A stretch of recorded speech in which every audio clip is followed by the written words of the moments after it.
اقرأ وربك الأكرم الذي علم بالقلم علم الإنسان ما لم يعلم. تیز رفتار بائک سڑک کنارے پارک کی ہوئی بس سے جا ٹکرائی، نوجوان شدید زخمی. Bilal youth and sports club گلمی کی جانب سے سیرت النبی پروگرام کا انعقاد. شبینہ مکاتب کو مزید مستحکم کرنے کے لیے فکر کی جائے. مولانا شعیب ندوی. بی جے پی ممبر اسمبلی وکرم سینی کا متنازع بیان، وندے ماترم بولنے میں ہچکچانے والوں کے ہاتھ پاؤں توڑوا دوں گا. گجرات کے پاٹن ضلع میں فرقہ وارانہ فساد، 2 ہلاک، 50 سے زائد گھر نظر آتش. اسرائیلی فوج کے بدلے میں رہائی پانے والا حماس کا عہدیدار قتل، اسرائیل پر قتل کا الزام. دبئی ہوائی اڈے پر سونے سے بھرے جوتے بازیافت، مالک کے گھر سے نقدی اور سونا چوری کرنے والا ملزم گرفتار. فکر و خبر ویڈیو نیوز کی نشر و اشاعت میں ادارے کا تعاون کرنے والے اہم تجارتی ادارے: علی educational book house بھٹکل، بھٹکل travel house بھٹکل، رپکو بھٹکل،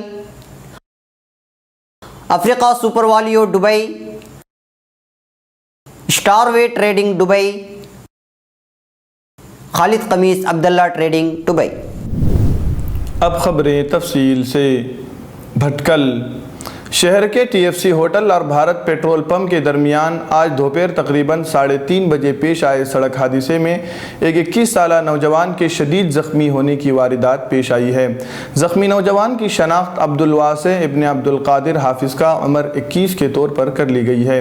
بتایا جا رہا ہے کہ عبدالواسع اپنی بائک پر سوار تیز رفتاری کے ساتھ شمس الدین سرکل سے ہوتے ہوئے رنگین کٹے کی طرف جا رہا تھا کہ اس دوران ایک راہگیر کے بیچ سڑک پر آنے سے بائک بے قابو ہو گئی اور سڑک کے کنارے کھڑی کی گئی ایک درگم بس سے جا ٹکرائی، جس کے نتیجے میں نوجوان کا سر اور دایاں ہاتھ شدید زخمی ہو گیا.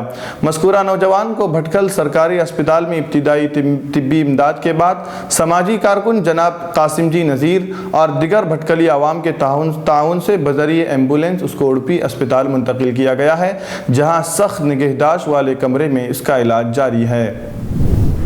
بھٹکل Bilal youth and sports club گلمی کی جانب سے جامعہ مسجد سیدنا ابوذر رضی اللہ عنہ گلمی کے احاطے میں بروز جمعرات سیرت النبی کے عنوان پر ایک جلسے کا انعقاد کیا گیا، جس میں شبینہ مکتب کے طلباء و طالبات نے اپنا بہترین پروگرام پیش کیا. ننھے منھے طلباء و طالبات نے حمد، نعت، ایمان افروز تقاریر اور دیگر نوعیت کے دلچسپ پروگرام پیش کیے، جس کی حاضرین نے سراہنا کرتے ہوئے بچوں اور ان کے والدین کو بھی مبارکباد پیش کی. اس موقع پر جلسے کی صدارت کر رہے استاذ حدیث جامعہ اسلامیہ بھٹکل مولانا محمد شعیب اکیری ندوی نے کہا کہ آج کے بچے کل کے نوجوان ہیں، ان کو معمولی نہ سمجھا جائے بلکہ ان کے پیچھے جو دین کی محنت کی جا رہی ہے اس کو جاری رکھا جائے، اور جو بچے شبینہ مکاتب میں حاضر نہیں ہو رہے ہیں ان کے سرپرستوں سے ملاقات کر کے اس کی اہمیت و فضیلت بیان کر کے بچوں کو شبینہ مکاتب میں لانے کی کوشش کی جائے اور شبینہ مکاتب کو مضبوط کرنے کے لیے فکر کی جائے. اس کے علاوہ مولانا محمد انصار صاحب ندوی اور مولانا محمد شجاع الدین ندوی اور دیگر اسٹیج پر موجود احباب نے بھی حاضرین سے خطاب کیا. اس موقع پر نظامت کے فرائض جامعہ مسجد سیدنا ابوذر کے امام و خطیب مولانا عبدالاحد ندوی نے بحسن خوبی انجام دیے. مظفر نگر یو پی میں اسمبلی انتخابات ختم ہو گئے ہیں اور یوگی آدتیہ ناتھ کی قیادت میں بی جے پی کی حکومت بھی بن گئی ہے، لیکن بی جے پی لیڈروں کے متنازع اور اشتعال انگیز بیانات دینے کا سلسلہ جاری ہے. مظفر نگر کی کتھولی اسمبلی سیٹ سے بی جے پی ممبر اسمبلی وکرم سینی نے انتہائی متنازع بیان دیتے ہوئے کہا کہ جو وندے ماترم بولنے سے ہچکچاتا ہو یا جس کی بھارت ماتا کی جے کے نعرے لگانے میں سینہ چوڑا نہ ہوتا ہو یا پھر جو گو ماتا کو ماں نہیں مانتا ہو یا پھر گوکشی کی بات کرتا ہو، ایسے لوگوں کے ہاتھ پیر توڑوا دوں گا. وکرم سینی کا کہنا تھا کہ اسمبلی انتخابات سے پہلے کیے گئے اپنے اس وعدے پر وہ اب بھی قائم ہیں. دلچسپ بات یہ ہے کہ ہفتے کو منعقدہ اس پروگرام کے دوران اسٹیج پر بی جے پی کے وزیر سریش رانا اور دوسرے لیڈران بھی بیٹھے تھے.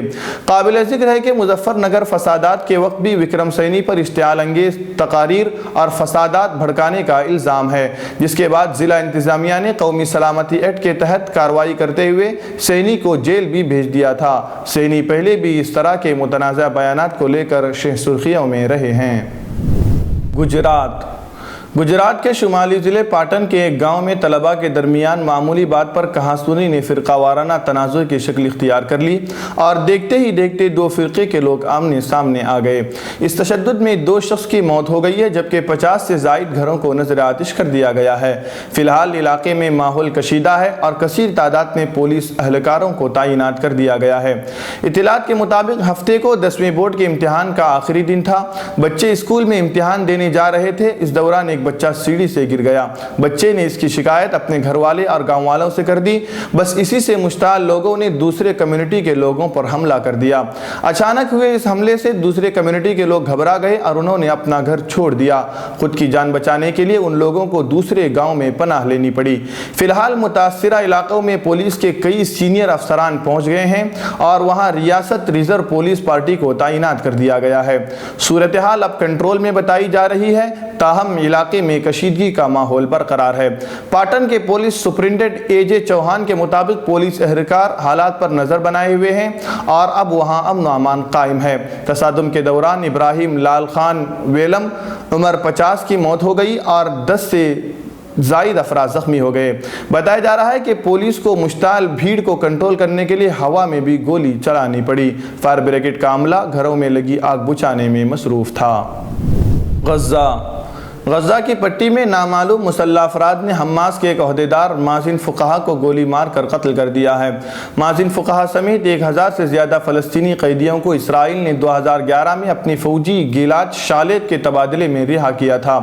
غزہ میں حماس کے تحت وزارت داخلہ کے ترجمان ایاد البوزوم نے بتایا کہ مسلح افراد نے جمعے کے روز تل الحمہ کے علاقے میں مازن فقہا پر فائرنگ کی تھی اور واقعے کی تحقیقات شروع کر دی گئی ہیں۔ مازن فقہا کو غزہ میں سپرد خاک کر دیا گیا۔ ان کی نماز جنازہ میں حماس کے کارکنان سمیت سینکڑوں افراد نے شرکت کی۔ غزہ میں حماس کی پولیس کے ترجمان ایمن البطنیجی کا کہنا ہے کہ مازن کے سر پر 4 گولیاں ماری گئی تھی اور اسرائیل اور اس کے اہلکار ان کے قتل کے ذمہ دار ہیں۔ ان کا کہنا تھا کہ ہم جانتے ہیں کہ اس جرم کے پیچھے کون چھپا ہوا ہے۔ مقتول مازن فقہا اسرائیل کے زیر قبضہ دریائے اردن کے مغربی کنارے سے تعلق رکھتے تھے اور وہ حماس کے ایک سینئر عہدیدار تھے، لیکن وہ اسرائیلی جیل سے رہا ہونے کے بعد غزہ منتقل ہو گئے تھے۔ اسرائیلی فوج نے اس واقعے کے بارے میں کوئی تبصرہ نہیں کیا ہے، لیکن غزہ میں حماس کے ایک سینئر عہدیدار خلیل الحیہ کا بھی کہنا ہے کہ اس قتل سے کسی اور کو کچھ فائدہ نہیں ہوگا، بلکہ اس سے صرف قابض اسرائیل کا مفاد ہو سکتا ہے، اس سے کسی دوسرے فریق کو کوئی فائدہ نہیں پہنچ سکتا۔ متحدہ عرب امارات کے شہر دبئی کے مرکزی بین الاقوامی ہوائی اڈے پر حال ہی میں ایک عجیب و غریب واقعہ پیش آیا جب ایک مسافر نے جوتے اتار کر رکھ دیے اور خود ننگے پاؤں جہاز کی طرف چل پڑا۔ العربیہ کے مطابق گزشتہ جمعرات کو دبئی میں جرائم کے مقدمات نمٹانے والی عدالت کو بتایا گیا کہ ایک ایشیائی شہری نخلا جمیرہ 145 کے مقام پر واقع اپنے مالک کے گھر سے 1,05,000 درہم اور 3,85,000 مالیت کا تقریباً 2.5 کلوگرام سونا، 18,000 درہم مالیت کی ایک انگشتری چوری کرنے کے بعد اپنے ملک فرار ہونے کی کوشش کی، مگر ملزم کو پکڑا گیا۔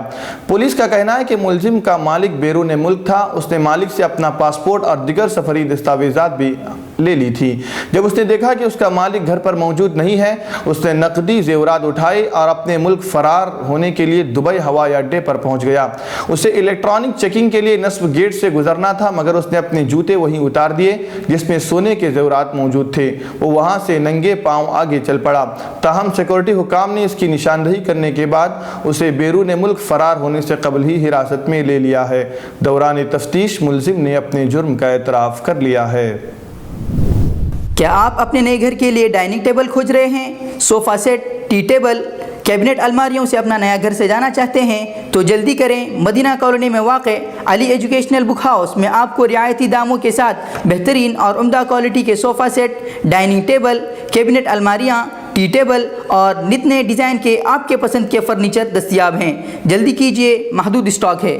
رابطے کے لیے اس نمبر کا استعمال کریں 8150939399۔